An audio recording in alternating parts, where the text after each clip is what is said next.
What's going on, everybody? Welcome back to the 9th episode of Real Graps for the semester, and unfortunately, the last episode of Real Graps for the semester. I'm your host, Joe Gierer, and I think I could confidently say that this semester has gone better than the last, I think. Maybe not in terms of content, because we were covering, the road to WrestleMania the entire last semester, and we kind of ended at WrestleMania after what happened. This we've only covered kind of post SummerSlam, like around maybe what Clash in Paris, all the way up until now, which is Survivor Series. But I think the semester's gone well. This show should be back for another semester in about a month, whenever we come back from break. And without any further ado, let's jump right into it. At the top of the show, I wanted to mention briefly, there have been reports that Jacob Fatu, who was written off TV for a supposed dental issue, he got attacked backstage. They've kind of left that story in the past, which is similar to what they did when Jade Cargill went down with injury and was out for an extended period of time before Elimination Chamber earlier this year. And Jacob Fatu, the reports say, is near a comeback, and they say it could happen in the next few weeks. So, with that being the case, I think it's simple to say we have to revisit the Who Attacked Jacob Fatu story on SmackDown. If that story is revisited this week or next week, whenever it may be, I believe Jacob Fatu's injury will have healed. I think we'll probably end up seeing Jacob Fatu back in the next few weeks if that is the case. But the bottom line is, Jacob Fatu, if coming back, that storyline needs to be revisited before he does. Similar to how they did with Jade, because it was on the back burner for a while, but as her return came near, they revisited it. They built it up to the point where she attacked Naomi, and it was revealed that Naomi was the one who attacked Jade and pushed her onto the car to take her spot, take her title, whatever it may be. So similar things need to happen with Jacob Fatu's return, if that is the route WWE is wishing to take. And in my personal opinion, if they bring him back without revisiting it, there's a major issue, because then you just leave that story entirely unfulfilled on its own, which I'm sure that he'll come back and address it. That's obvious. So it won't be entirely unfulfilled. But if he returns at some random point and it's not mentioned before he comes back, then there's a bit of a problem there. Nonetheless, the big news that happened this weekend, of course, the big event, final of the big four PLEs of the year, final PLE in general of the year, because Saturday night's main event, not this weekend, but next, is not a PLE. It's just Saturday night's main event, which, side note, my brother, me, and one of our friends, we are driving down to Washington, D.C. next weekend to watch John Cena's last match, because that has been my guy ever since childhood. And I feel like it'd be a missed opportunity to not spend the money and go down there and watch him finish his career in Washington. But nonetheless, Survivor Series last weekend, a lot of garbage on this PLE in the eyes of the fans online. And I mean, the fans on the internet, when are they ever truly appeased? I don't think there is a single thing that the WWE can do where they'd be happy. And that's evident since I've come back to this, because I had to delete Twitter off my phone, X, whatever it is now. I had to delete it off my phone because the amount of garbage I saw spewed on that app every time the WWE put on a show. It could be a weekly Raw, it could be a weekly SmackDown, it could be NXT, it could be an NXT PLE, it could be a main roster PLE. I don't know why, but they're never satisfied.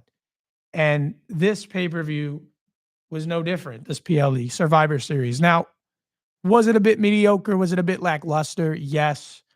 You'd expect more from a big four, especially when they only give you 4 matches. You would expect a little bit more.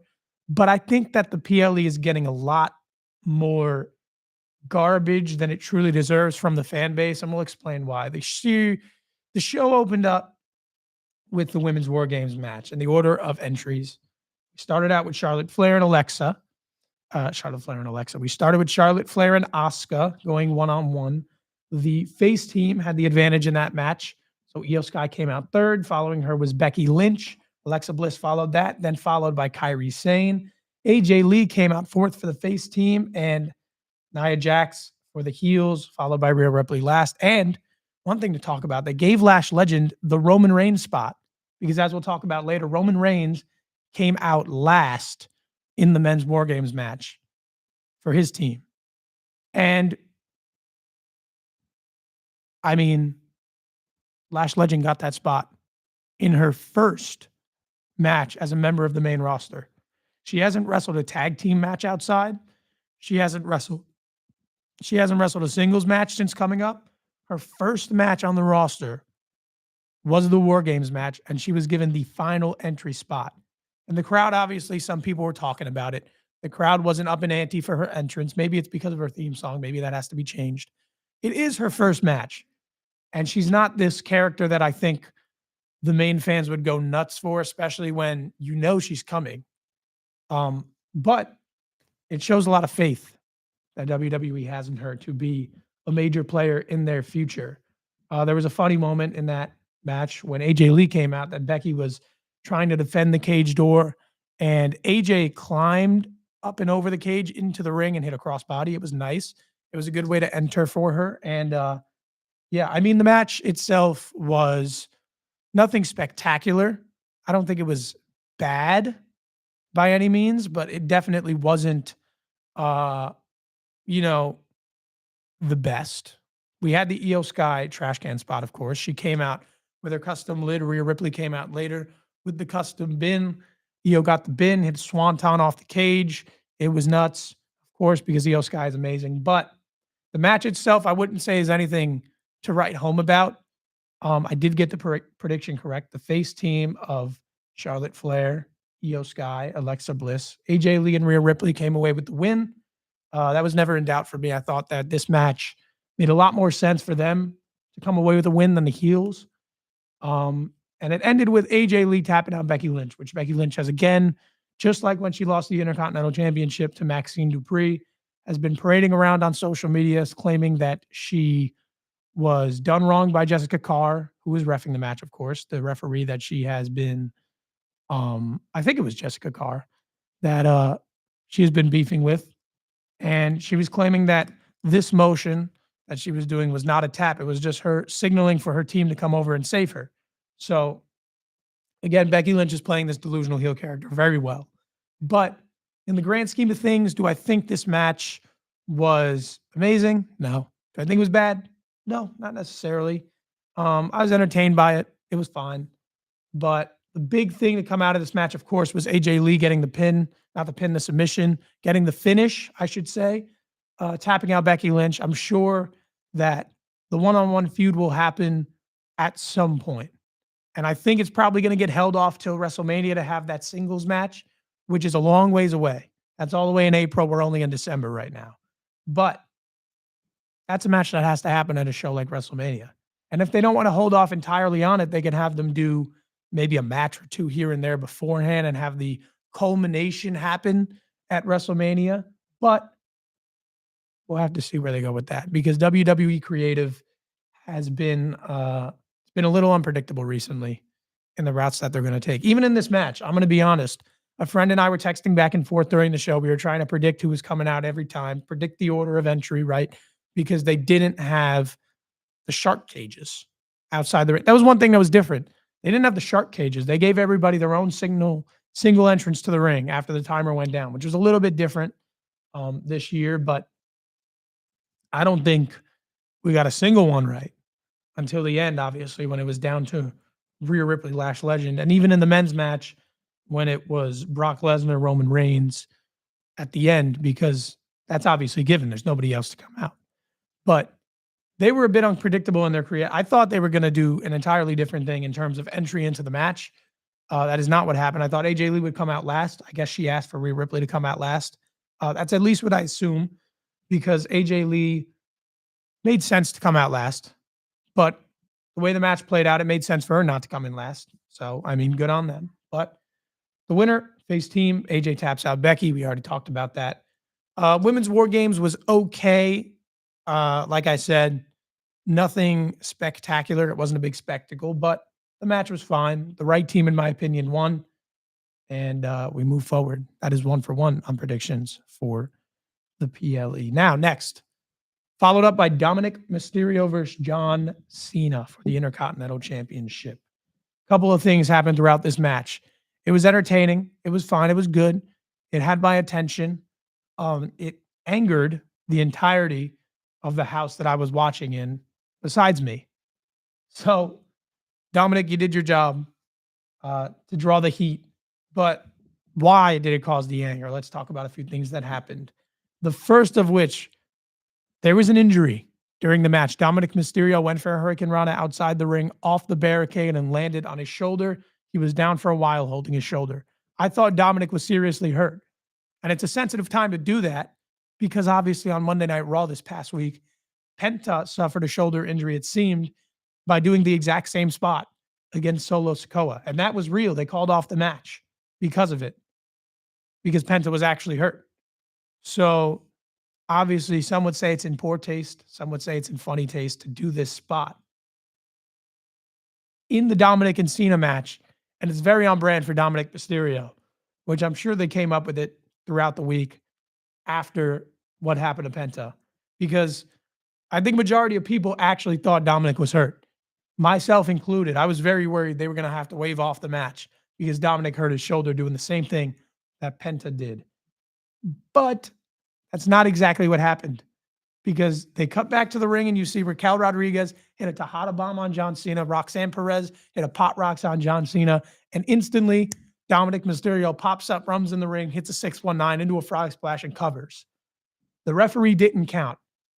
Which I think was a good touch because obviously the referee is under obligation to count in that sequence. But he obviously was fed up with Dominic Mysterio. He knew something happened. John Cena doesn't just put himself into the ropes for no reason. He doesn't just put himself into the ropes in position for a 619, just because he feels like it. And the way Dominic got up from the injury, he didn't get up and like, oh, I'm fine. Get back in the ring and then go hit the 619 reluctantly. He sprung up, hopped in, ran for it, hit the frog splash, was perfectly okay.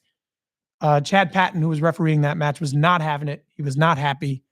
And I think it was a nice touch to the match to not have him count that 3 because it seemed like Cena was down and out. But when it's so blatantly obvious that he just faked an injury and cheated in order to not cheated, legally bent the rules. That's what we go with here on this show. When it's so obvious that he's trying to pull a fast one, I think it's reasonable that the referee is complaining and yelling at him and not counting the 3. And it was a nice moment to see Raquel Rodriguez. She had a good Tejada bomb on him. She had a good one on John Cena. And the Pop Rocks too was really good. And I don't know if that's a credit to Cena or not for the sell. I don't know, but it was nice. It was kind of heartwarming almost to see Raquel Rodriguez and Roxanne Perez. Raquel, who's been working hard for a long time. Roxanne, who's just now, she's only a few years older than I am, getting up on the main roster. And they kind of get to have their moment with the GOAT. They get to have their moment with John Cena. Roxanne, who I know grew up watching John Cena, she said in many interviews that Cena and The Rock was her end all be all. That's what she loved.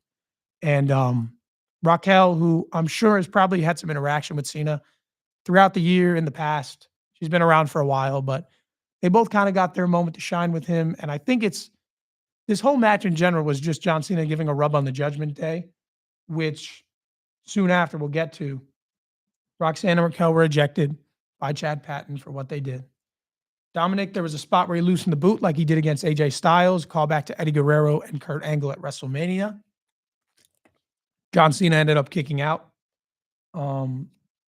Dominic kicked out of an AA, which I thought was nice, made him look strong. But then again, at this point, who isn't kicking out of the AA? It feels like every single match, somebody is kicking out of the AA. And I can't remember if Dominic took an AA and kicked out back in Boston when Cena won the Intercontinental Championship. But that move is kind of just any other move at this point, I guess. There was a ref bump. There's a ref bump where Patton got knocked out of the ring, and that's where all the shenanigans happen. That's canon at this point. That happens in every single match, especially with Dominic. It feels like the ref is distracted in some sort and something happens. Finn Balor and JD McDonough came out. They attacked John Cena, and it ended with them getting a classic Cena spot. The double AA, he picked up Finn Balor, picked up JD McDonough all at once, hit a double AA on them to send them packing. And that was just classic Cena. It's a spot we haven't seen yet this year, so it's nice to add it back a little bit before the tour ends. And like I mentioned, Roxanne Perez got the rub. Raquel Rodriguez got the rub. Finn Balor got the rub. JD McDonough got the rub. And as we'll soon see, Liv Morgan returned. Liv Morgan finally returned. She's been out since the summertime. It was always rumored she'd be back at this pay-per-view, at this PLE. I always forget to say PLE and not pay-per-view because they're not pay-per-views anymore. But this PLE, Liv Morgan was always rumored to come back. And as Cena called for another ref, the music hit, Liv Morgan came out. And she took out Dom. She smacked Dom in the face. And that leaves you thinking, oh no, she knows something we don't. Has Dom been doing something behind the scenes, maybe with Roxanne Perez, Raquel? What's been going on behind the scenes that made Liv do this? She jumped on Cena. Nice little callback to Cena's heel turn.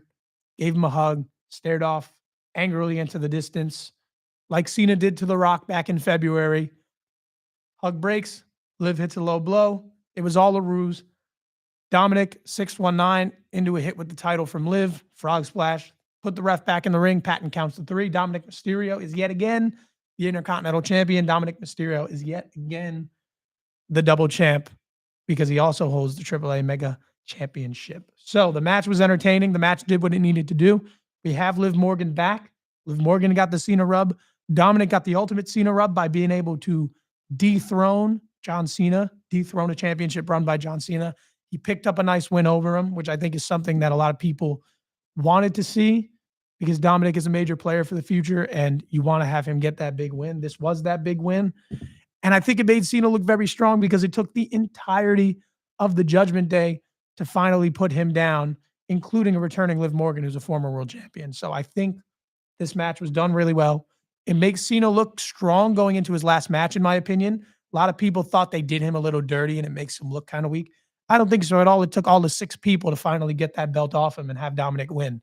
So going into his last match, only 1 appearance left, which sucks. But John Cena looks strong. Dominic got his defining win. Liv Morgan's back. Judgment Day is back on top. I think that this match was maybe the highlight of the night. It was very well done, in my opinion. It did what it had to do. And I think this was a win-win. Dominic got what he needed. John Cena got what he needed. And yeah, I think it was just very well done from top to bottom. Stephanie Vaquer versus Nikki Bella. I don't have many notes on this one. Stephanie Vaquer retained against Nikki. She retained the Women's World Championship, as she should. I said going into it, if Nikki Bella wins, and I don't think there was a legitimate concern that Nikki Bella was going to win, considering Stephanie Vaquer is fresh off of a Crown Jewel Championship over Tiffany Stratton, who was undefeated the entire year before. I don't think there was any doubt that she was going to win. And I think it was 100%, 110% the correct call to have Stephanie Vaquer retain the belt there. However, the Bella Army is strong. There were so many people on the internet furious that Nikki Bella did not win that championship and that Stephanie Vaquer is still the champion, which blows my mind because regardless of the popularity of Nikki Bella, regardless of the status of Nikki Bella, regardless of the history that Nikki Bella has, it is inarguable.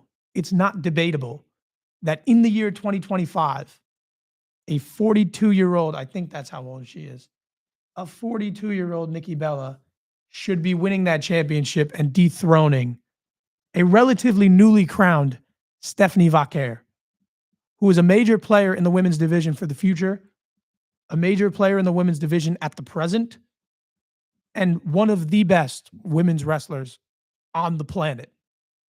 There is no reason that Nikki Bella had to win that match. And I think that Stephanie Vaquer has a lot more intriguing potential matchups in her future than Nikki Bella does at this point. But it surprised me how many people were actually irate and angry that Stephanie Vaquer won that match.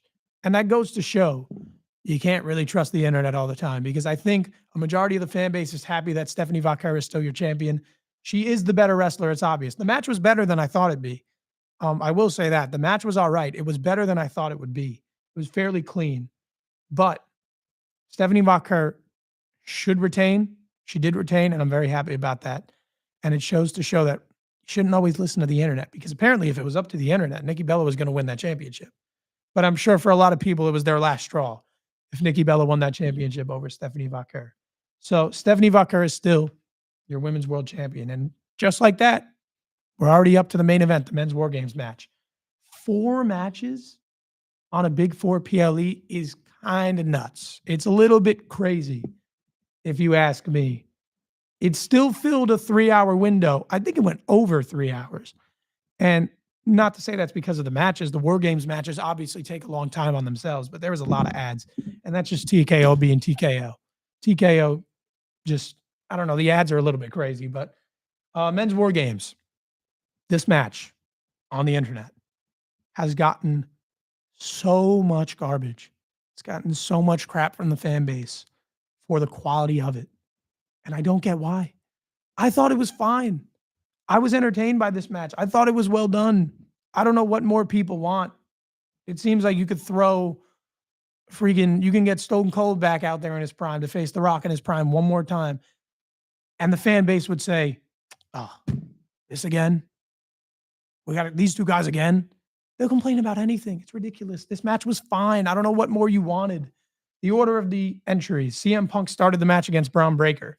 And in this match, it was the heels, the Vision, that had the advantage after Logan Paul pinned Jimmy Uso on Monday Night Raw. So Drew McIntyre entered 3rd. Cody Rhodes entered 4th. And they had a little bit of a spot where he misfired an elbow on Punk and showed some tension between the two. Obviously, that was a storyline leading into the match, whether or not Cody Rhodes, CM Punk, and Roman Reigns can get along in this match, which ultimately they did until the very end. Logan Paul came in following Cody Rhodes. He was followed by Jimmy Uso, followed by Big Bronson Reed. Jey Uso came out after. And another thing, the encore gets a lot of garbage. And I understand why. Jey Uso pulls the encore in every single match. And it shouldn't be pulled that often. I'm all for it. I think the encore is fun. But you shouldn't do it all the time. But with that being said, a lot of people were complaining that he pulled it during War Games. I think the concern should be less Jey Uso pulls it coming out for a promo. Jey Uso pulls it coming out for a match. Just a normal match on Monday Night Raw. That should be the concern. You don't always need the encore. I think the War Games one was fun. The crowd was clearly into it. The crowd was going. Jay was going. There was some dancing in the ring among the competitors with CM Punk and Jimmy Uso and Cody Rhodes.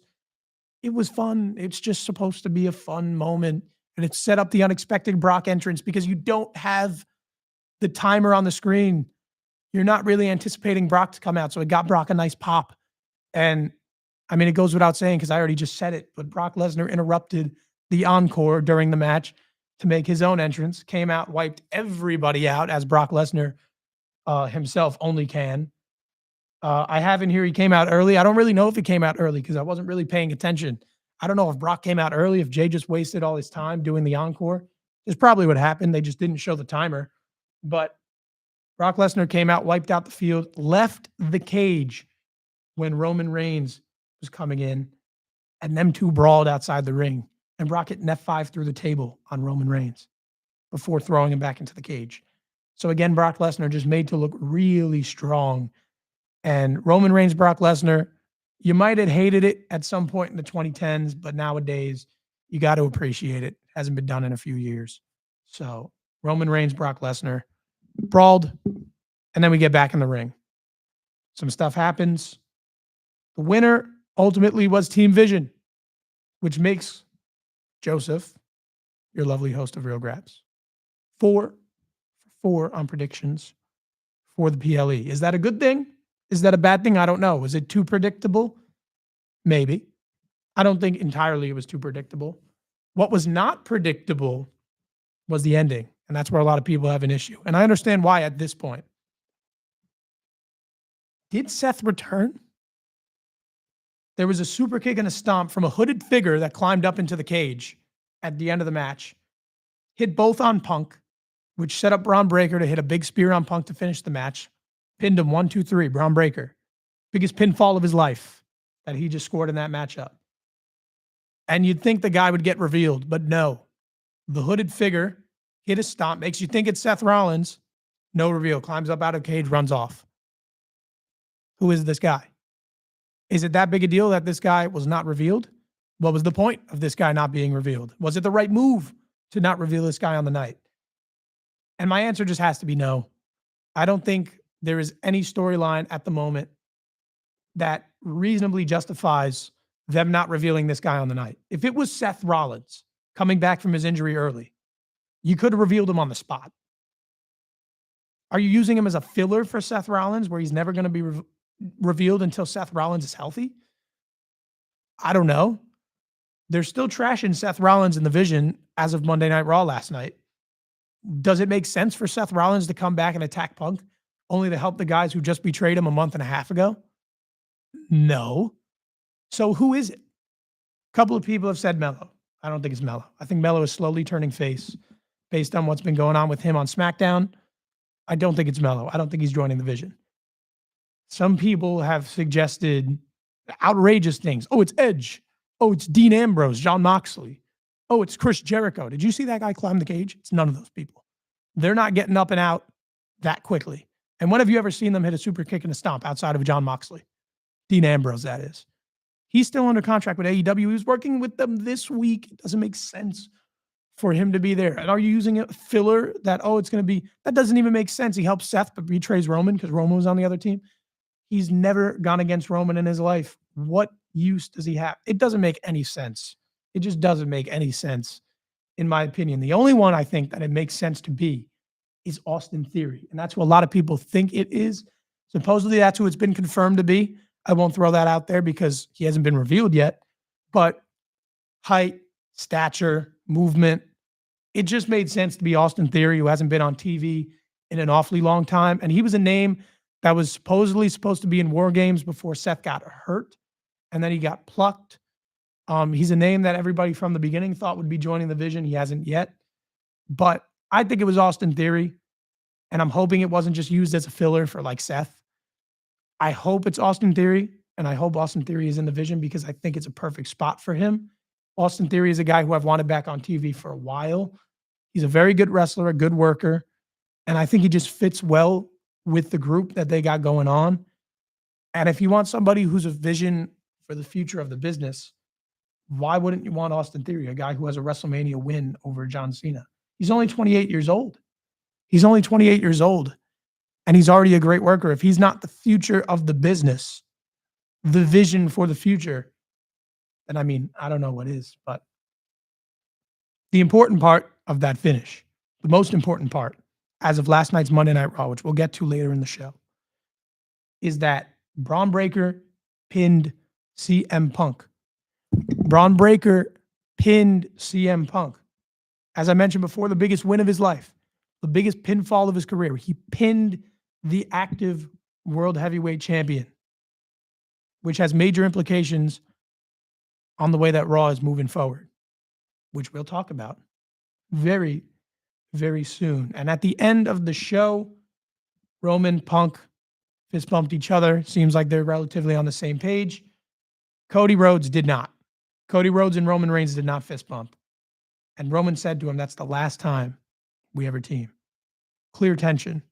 And the rumor going into WrestleMania next year in Vegas is that we're going to see the trilogy match between Roman Reigns and Cody Rhodes. And Roman Reigns said on Monday Night Raw before this show, that title looks a lot better on my shoulder. Didn't say explicitly who he was talking to, but he gave Punk the fist bump. Didn't give one to Cody. That's the last time we ever teamed together. The plan is reportedly to do Roman Reigns versus Cody Rhodes for the undisputed WWE Championship at WrestleMania 42. There's also rumors of a triple threat between between CM Punk and the other two. That's also possible, but right now it wouldn't be possible unless it's a unification match because CM Punk has the World Heavyweight Championship. So where's that going to go? I don't know. I just think we're 100% seeing Roman Reigns and Cody Rhodes in another title match of some sort, whether it be one-on-one or not, at WrestleMania 42. And that started officially at the end of Survivor Series, which is another gripe I saw people have. Why are you really starting or continuing storylines through Survivor Series? It's the last show of the year, which, yeah, I mean, I guess, but you also have to kind of build towards next year. So if this is the route they want to go with WrestleMania, that's fine. They did it last year at War Games with the favor between Paul Heyman and CM Punk. So it's not uncommon for them to do this. And I think it's entirely okay for them to do so. That's it for Survivor Series. The show was kind of mid. It wasn't terrible. I don't think it was great. I think it's getting a lot more flack online than it should. But at the same time, it being a big four PLE and your last one of the year, I understand why a few people could be a little bit turned off by it, I guess is the word. But yeah. As for SmackDown the night before, as it excludes Survivor Series, the Last Time Is Now tournament continued. Jey Uso faced Rusev, picked up a win to advance to the semifinals. He would go on to face the winner of that night's later match between LA Knight and a mystery opponent. LA Knight wanted to buy into the next round. He said that's how tournaments work. They didn't give him that. The Miz pulled a sneaky one when R-Truth had Aldis distracted, swapped the paper out from the ball that Nick Aldis pulled. He won the random draw, quote unquote. And The Miz was set to face LA Knight later that night in the Last Time Is Now tournament. His second crack at the tournament. Unfortunately, this is his last. The Miz lost.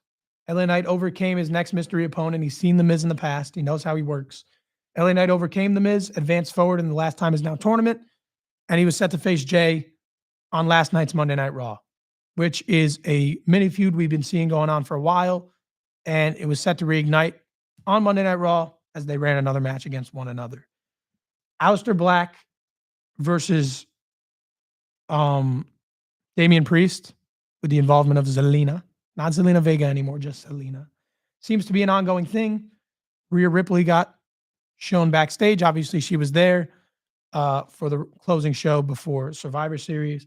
Told Priest she had an idea to run past him. Don't know exactly what that is. Maybe she'll help him against Aleister Black in order to neutralize Zelina. Don't really know what's going on there, but she had an idea to run past him. We'll see where that goes because they haven't been seen on screen together in a very long time. Jade Cargill, our WWE Women's Champion now, has been dominating the locker room.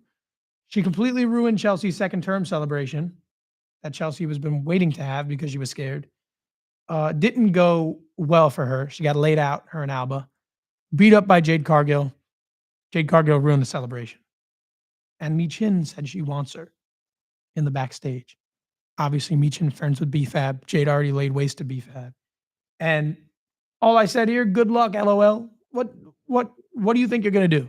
What are you going to do, Michin? You have never even won the mid-card championships.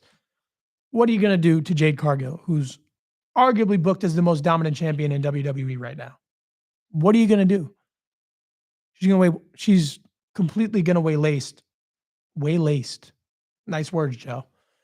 She's going to completely lay waste to Michin whenever they match up. It might be this week on SmackDown, but that's not going to go well for Michin. And that begs the question, if this is what Jade is doing right now, where are the threats? Where are the actual threats? The people that feel like actual threats for Jade Cargill. Is she probably going to carry this championship into WrestleMania next year? Yes. But where are the actual threats? You look on the SmackDown roster, you have Alexa Bliss, former world champion multiple times. You have one of the most world championships. You have, how am I wording this? Charlotte Flair has won like top 5 most world championships, men or women, in the company. Charlotte Flair is a threat. You can have them run back Tiffany Stratton whenever she's back. She healthy is a threat. She's beaten Jade in the past. Where's Bianca? When is Bianca Belair going to come back? Is she healthy? Is that the WrestleMania match? What's going on? There are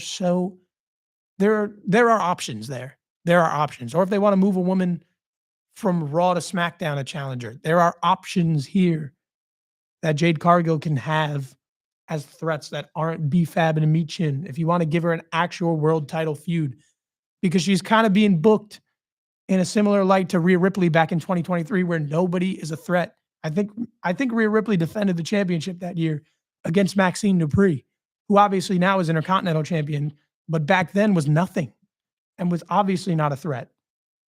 She's being booked like that. And that reign it got stale for some people because Rhea Ripley had no threats, no actual threats. That's kind of where it feels like Jade is going to kind of headed right now. And we got to get her some threats. But the women's tag team division is packed right now, especially as of last night's Monday Night Raw. We'll get there, but Jade needs some threats. Speaking of Charlotte, she won her match. She beat Asuka. She gave Team Face the advantage in that Survivor Series match. We already talked about that. The Survivor Series style match was won by the MFTs, that 5-on-5 between Team MFTs, Team Solo, if you will, and Team Sami Zayn. Order of eliminations in that match. JC Mateo went first by Motor City Machine Guns. Shinsuke went second by Tama Tonga. Tonga Loa went third by Rey Fenix, Hurricane Rana. Alex Shelley got eliminated by Tala Tonga. Chris Sabin also got eliminated by Tala Tonga. Rey Fenix got eliminated by Tama Tonga. And just like that, it was 1v3 Sami Zayn. And you're thinking, oh no. Oh no. The Dolph Ziggler 1v3 spot. Is Sami Zayn going to pull it off? He's already been the person that everybody is complaining about his underdog booking for forever. Is it going to happen again? And it was scary. It was scary. He beat Tama Tonga, eliminated him. Got Tala Tonga counted out, eliminated the Giant. And all of a sudden, it's down to Solo and Sami. And you're thinking, oh no, is it going to happen again? Is Sami Zayn going to be the next Dolph Ziggler? Is Sami Zayn, the underdog, going to prevail once again? It's not what happened. Sami Zayn was eliminated last. Solo Sikoa eliminated him. Solo Sikoa has had fairly strong booking these last few weeks, especially last night, which we'll get there. But I think it was the right call. The MFTs to be an actual threat to the Wyatts, which is this ongoing feud that's been going on for a while now in the backstage and hasn't really seen ring time in a while. If you want to make them viable threats, you have to build the MFTs up as strong. You have to build Solo Sikoa up as a strong leader, and that's exactly what they did. Solo Sikoa was the sole survivor, and at the end of the show, a lot of people missed it apparently. Lights dimmed, lights come on, Wyatt 6 staring down Solo. Uncle Howdy pops up from behind. Sister Abigail lays out Solo to close the show. And as I mentioned, hasn't seen ring time in a while, so it's about time this feud picked up back in the ring. And I've liked where Solo Sikoa is at recently. So I'm intrigued to see what comes of this MFT and Wyatt's feud in the future. Now, quick ad break, and we will be right back.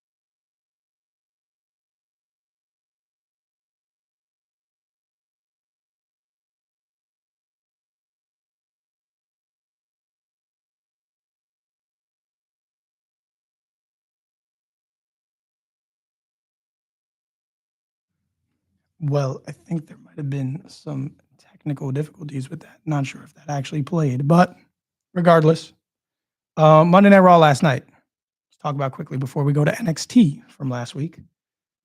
Friends to foes. Rio started the show, that being Rhea Ripley and Io Sky. They came out to challenge the Kabuki Warriors for the Women's Tag Team Championships. That was interrupted by Charlotte and Alexa, who never got a rematch yet after losing their tag team championships, which they held for a long time, to the Kabuki Warriors, which is a reasonable problem to have. The simple solution between the two was to have a match. So Rhea Ripley and Io Sky were to face Charlotte Flair and Alexa Bliss in that night's main event for the number one contendership to the Women's Tag Team Championships. Reasonable ask. Very good main event. Was looking forward to it at the beginning of the show. In a backstage segment, Ivy Nile was kind of confirmed as the number one challenger to Maxine Dupri's Intercontinental Championship. She will be the inaugural challenger to her, to which Maxine Dupri is training very hard in the video package. You saw her in the dungeon with Natalia, training for her first defense, because obviously she now has to ramp up the training for her title reign because now you're a champion and you have everybody coming at you from left and right. So that's how it has to go as a champion. In the same backstage segment, Paul Heyman denied the masking the man. He denied knowing who it was. He said it wasn't him. He's always guilty until proven innocent, when it's supposed to be innocent until proven guilty. I think it's going to be revealed at some point that he was behind it. I think everybody knows he was behind it. Doesn't seem that his faction really knew who was behind it, but it'll probably get revealed at some point that Paul Heyman was behind all this. But he came to talk business. He wanted to talk about Braun Breaker pinning CM Punk at War Games, to which Adam Pearce obliged. They went in the back. They went to talk business. Then came the first semifinal matchup of the Last Time Is Now tournament, that between Jey Uso and LA Knight. That was set up on the previous SmackDown. Yeah, actually beat Yeet this time. It's usually Yeet beats Yeah. This time it was Yeah beats Yeet. Jey hit his finishing combo, and at 2, LA Knight reversed it into a crucifix roll-up, pinned Jey 1, 2, 3. LA Knight moved on to the finals of the Last Time Is Now tournament, much to the dismay of the internet. Obviously, the internet loves Jey Uso, so it was very sad for them to see him get eliminated. No, I'm just joking. The internet, despises Jey Uso. And they despised LA Knight for a while when he was U.S. champion because obviously they turn on everyone. But they love him again now. They don't like Jey Uso. So it was very refreshing for the internet fan base to see Jey Uso get pinned, get eliminated, and not have to face Gunther in the final again. Because you kind of assumed Gunther was going to beat Solo, which he did. But that match, oh my goodness. Jey went crazy after losing. This crashed out. And we're kind of revisiting this Jey that was shown pre-War Games, because Jey was kind of in this weird mindset where he's trying to be Roman Reigns. And now he's kind of spiraling again. That went away for a bit. But now, after losing, Jey Uso is spiraling again. He's going crazy. Perhaps it's a heel turn. I don't know what's going to happen with Jey Uso, but he's going nuts. He's going crazy again. Lyra, Valkyria, and Bayley were looking to join the tag title picture, to which they ran into the Kabuki Warriors, who's you're trying to get involved in that tag title picture. That's who you want to see, the champions. They blame Bayley for the War Games loss because she didn't join the team. Obviously, she laughed at them, said, I was never joining your team. But they blamed her. They're trying to get involved. Adam Pearce gave them his word that they are under consideration, which doesn't really mean anything. But they're trying to get involved. They ran into the champions. They clearly have an issue with the champions. Welcome back, Liv. Liv Morgan had a busy night. And it started with this promo that the entire Judgment Day was out there to cut in the ring. It started with Dominic Mysterio. He said he played the ace up his sleeve after John Cena had figured out the Judgment Day plan. And he got back his 2 favorite things in the world in that time period, which is Liv Morgan and his Intercontinental Championship. Liv Morgan then came out. She promised the Judgment Day's fall is over because she's been hearing the rumblings that the Judgment Day is falling off, that the Judgment Day is breaking apart. She said, that ends now. I'm back. Judgment Day's fall is over. Judgment Day is going back on top, which we saw later in the show. But as for the mystery man, the Vision, Adam Pearce was plotting backstage with Eddie Arango, the referee. Put him on duty to listen around the locker room. Just look around, see if you see anything out of the ordinary. Ask people, is anything out of the ordinary? The only thing out of the ordinary is that people saw Seth Rollins walking around without a sling. And I can't remember if that happened at Survivor Series, if that happened on Monday Night Raw. But the only thing out of the ordinary is that Seth Rollins was seen without a sling after his shoulder injury. And again, they're trying to make you think this is Seth Rollins. Super kick into a stomp. Who else does that? Nobody in the roster except for Seth Rollins. So it's an obvious swerve. I don't think it's Seth Rollins. I don't think it makes sense to be Seth Rollins. It makes sense for Seth Rollins to attack Punk, but in favor of the guys who just betrayed him, no, it doesn't make sense. So it's not Seth Rollins. They want you to think it's Seth Rollins. I think it's going to end up being Theory, like I said, but we'll just have to wait and see. The first great match of the night was AJ Styles and Dragon Lee, our lovely tag team of AJ Lee. Not AJ Lee, but the tag team of AJ Lee. Had a match against the New Day, who were trying to revive the tag team division by winning back the belts. They failed. AJ Lee retained the world tag titles against the New Day. It was a great match from top to bottom, and that finish, that tag team finisher, if that's the route they're taking this, is that their new tag team finisher? It's incredible. There was a double stomp off the rope that flipped Kofi Kingston into the Styles clash. AJ Styles still got it. He caught him. Kofi never touched the ground. It was clean. And it was a great way to finish. It had me like, I was like, oh, I've seen it before. I think I saw it in AEW, the Young Bucks do it, but that was crazy. That was a crazy spot. And it was a great way to finish that match. Much better tag title reign already than like the previous 4 that have happened. The War Raiders reign, the New Day reign, and both Judgment Day reigns. This is already topped it by a mile, and it's off the fact that they're actually defending the championships, which they're defending again next week against the War Raiders per their own request, which Adam Pearce was very happy about. Backstage, Stephanie Vaquer, who's her next challenger? She got greeted by Liv Morgan. Thank God. About time. Liv Morgan hasn't gone for the world championship since she lost it. And she had a very long reign with it from last May all the way to this January. She had a very long reign with it. Never went back for it after all that time. So finally, she's going back for it.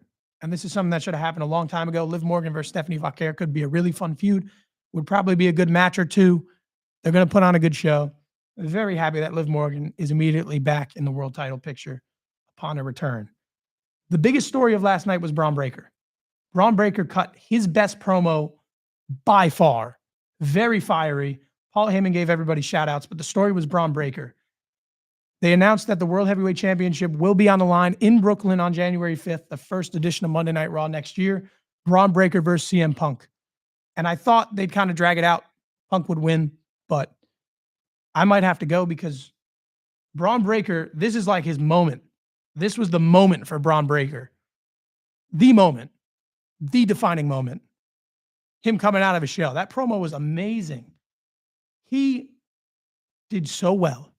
He did so well. And for a while, I've seen people I've heard it too, that like Braun Breaker is not the best talker. Braun Breaker can speak. He has character.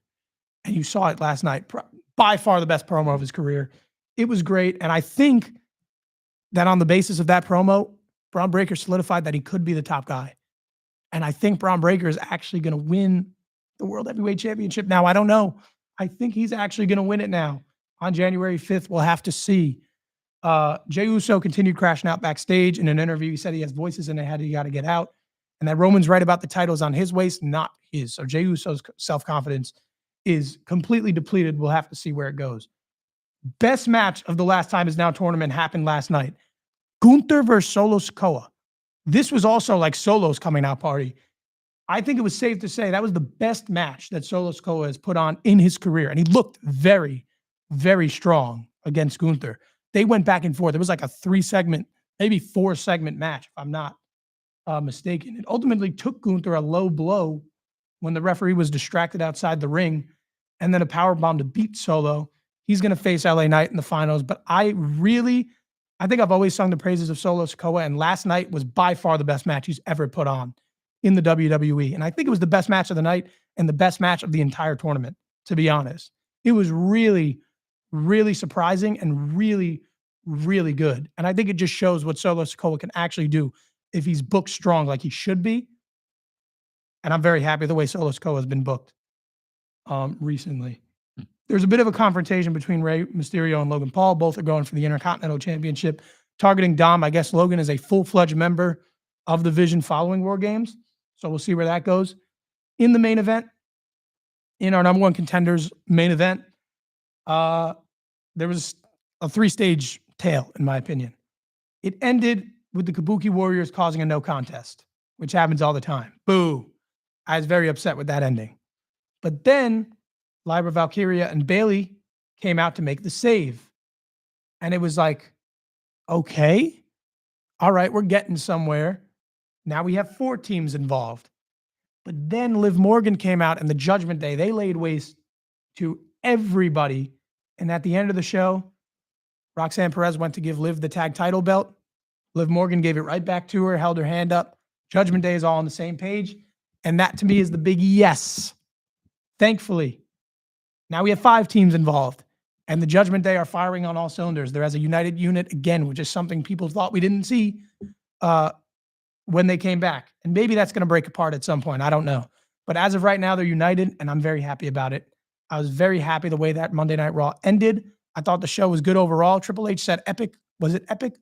Probably not, but I thought it was a very good show. A lot of people have said lackluster. And everything I just ran you down, I don't know where the lackluster was. I thought it was a very well done show. And that's kind of going back to what I said. You can never appease the fans on the internet. They're always going to find a way to complain about something. But that ending of the Judgment Day standing tall, looking united, looking strong, with Liv Morgan back at the forefront, I was very happy about it.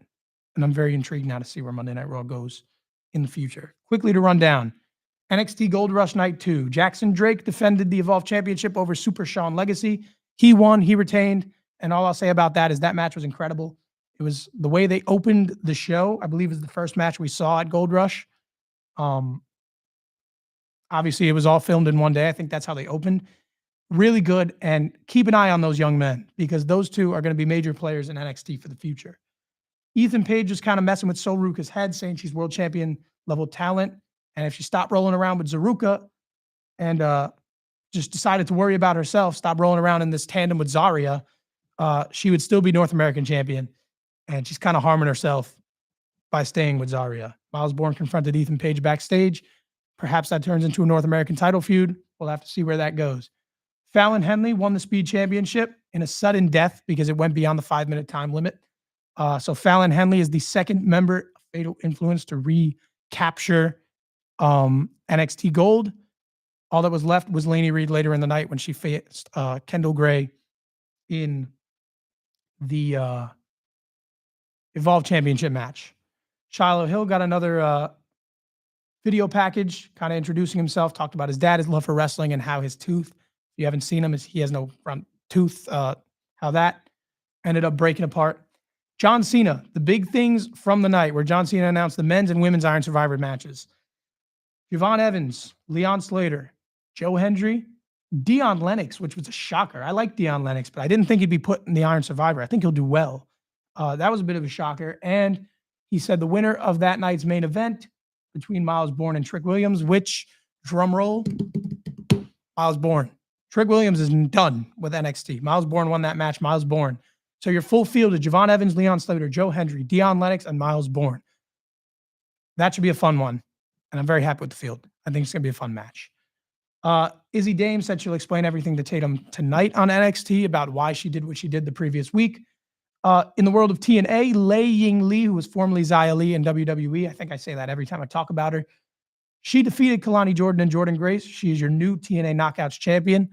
She brought it back to the company where it belongs. Nice little moment. Some kid next to me was saying this match is boring. Didn't think it was boring. I thought the match was fun. Thought the match was good. And I like the ending. Lei Ying Lee, the new TNA Knockouts champion, as she should be. Ricky Saints gave an interview about his upcoming match with Oba. He's dealing with doubt, but he said the pressure is his ally, so he's looking forward to it. There was a bit of a mix in the Evolve Championship match. JC Jane, Fallon Henley got banned, came out. Charlie Dempsey returned in the middle of the match. And Kendall Gray was able to defeat Lainey Reed and prevent all members of Fatal Influence from gaining gold. And Kendall Gray is really good. She's going to be another major player in NXT moving forward and even in the present. Speaking of which, the Women's Iron Survivor match was announced by John Cena later on that night. The field is Sol Ruka, Lola Vice, Kalani Jordan, Jordan Grace, and the aforementioned Kendall Gray, who I think is a really good shout and a really good pick. That match is also going to be very exciting. And as I already mentioned, Miles Bourne defeated Trick Williams. Dark State came out to face off or attack Miles Bourne. The rest of the field, that being Leon Slater, Javon Evans, and Joe Hendry, came out to back them. They're probably going to run a 4-on-4 later tonight, which was not announced. But Trick Williams, I think, is done with NXT. Trick Williams, I believe, is going to the main roster. What more does he have to do? He's won everything. He's won literally everything in NXT. Maybe not the tag titles, but that's useless. Okay? To which we approach Deadline. NXT Deadline, which, if you weren't aware, happens this weekend. December 6th, NXT Deadline. And only 3 matches announced as of right now, which I'm sure there will be another one or 2 tonight that are announced. But Women's Iron Survivor match. Who do I think is going to win? I'm going easy on both these. I think Sol Ruka is going to win the Women's Iron Survivor match. And I think she's going to challenge at New Year's Eve for JC Jane's NXT Women's Championship. The Men's Iron Survivor match should be a fun one. My winner prediction, I think this is finally the big moment for Javon Evans after all the shine he's got on the main roster. This should finally be it. Javon Evans will go on to challenge at New Year's Eve again for the NXT Championship against the winner of the only other announced match, that being Obafemi and Ricky Saints for the NXT Championship. Can I see Ricky winning? Yes. Do I think Ricky is going to win? No. I don't see a reason they bring back Obafemi after all this time off just to lose again. It doesn't make sense to me. I think Oba should be done with NXT. That's a known fact. I've said it on here many times. But Obafemi, I don't think comes back to lose, especially clean. There's no reason to bring him back for another NXT Championship match if he's just going to lose again. So I think Obafemi is going to win back the NXT Championship on Saturday and have about a month-long reign with it before Javon Evans eventually gets him. Because you saw Javon Evans got him at Heatwave. The referee just didn't see the foot under the rope. But Oba was down for the count. So I think Obafemi versus Javon Evans is going to get run at New Year's Eve this year, with Javon Evans probably finally capping it off with an NXT Championship win. And he'll start off the year right and run that championship probably through Stand and Deliver, if not way, way longer. As for NXT tonight, we have a summit before the Iron Survivor women's match. And they announced Tavion Heights and Josh Briggs, so I'm surprised neither one of them is in the Iron Survivor match for the men's. They'll be going one-on-one on NXT tonight after their debacle a couple of weeks back, a section over from me in the crowd in their brawl through the MSG Theater. That wraps up this edition of Real Graps. That wraps up this semester of Real Graps. I will reconvene with you guys likely in about a month and a half or so. And who knows? We can have new champions all over the place. We could have returns. Who knows what's going to happen in that time? We could have a new World Heavyweight Champion. We could have a new NXT Women's Champion. We can have a new NXT Champion. I don't know what the scene is going to look like. We'll probably reconvene about Royal Rumble time. So, yeah, I mean, until then, thank you for this great semester. Thank you for listening, and I will see you guys when I see you.